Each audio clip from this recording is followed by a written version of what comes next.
Fazer pão me ajudou a redescobrir o modo de produção artífice ou artesanal. E esse modo de produção ele é bastante diferente do modo convencional, industrial, que hoje é o dominante que a gente conhece. O modo de produção artífice, ele consegue no produto, né, ou no ato de produzir, você vincula o pensar e o fazer. E ele tem uma coisa que é muito legal, que você consegue se reconhecer no produto. Diferente do modo de produção industrial, que ele é todo divididinho e fragmentado, então você já não se reconhece. Você olha o produto, né, que é feito na lógica convencional e você não se reconhece. No produto artesanal, sim, você consegue imprimir aquilo que você é, aquilo dá sabor no pão. O pão é uma coisa muito simples, eles são basicamente 4 ingredientes: farinha, água, sal e fermento. Isso é pão. Quando você pensa na simbologia e nos significados do pão, aí dá pra gente ficar falando horas e horas.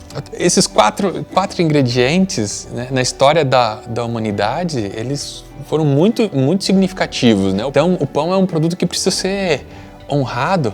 Ele não pode ser simplesmente tratado como em geral ele é tratado, né? Um negócio que você engole rapidinho.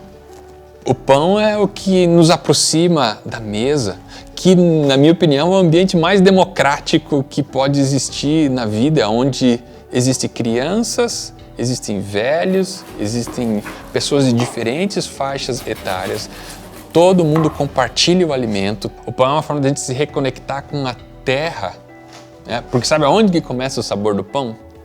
Na terra, né? A terra é a essência do sabor do pão. Como o produtor, ele cuida da terra, o que ele joga na terra, a hora de ele plantar o trigo, a hora de colher antes da chuva, para que ele não tome muita chuva, para que ele não comece a germinar ainda no cacho, tudo isso é uma arte, né? Então é ali que começa o sabor do pão. Então fazer um pão que seja lento, que a gente observe, que a gente procure extrair o máximo desse sabor, é honrar as pessoas que cuidaram da terra. Todo o pão que eu faço, a gente usa trigo paranaense, né? Trigo local. Eu poderia utilizar farinhas importadas, né? Que são excelentes, mas a gente queria que o nosso pão tivesse o sabor da nossa terra, do lugar que a gente está morando. Então esse é um dos limites que a gente respeita.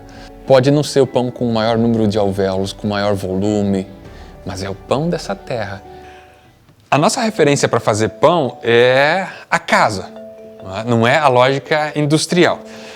O pão, a maior parte da história do pão, ele foi feito numa época em que não existia luz elétrica. Os nossos avós, eles tinham uma caixa de madeira, né, e faziam o pão à mão.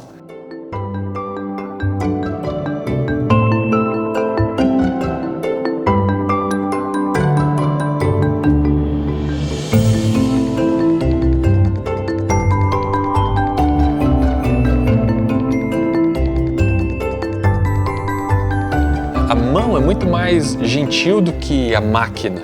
A máquina ela não consegue perceber quando está pronto.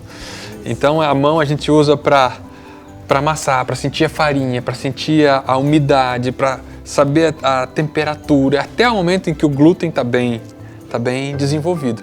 Então ela que é a referência para um pão de qualidade, não é a máquina, uma padaria ou a indústria, né? Então isso que não é só também uma lógica de vamos fazer à mão porque é legal, não, porque o melhor pão da vida é o pão feito à mão. E também não adianta nada ter o pão e não ter aquilo que é mais importante, que é com quem você compartilhar. Você não abre uma cerveja para tomar sozinho, e comer um pão sozinho não tem graça, né? O legal é comer pão com a família e com os amigos, né? Então isso que é o legal de trazer vida para casa. A nossa casa sempre tem gente.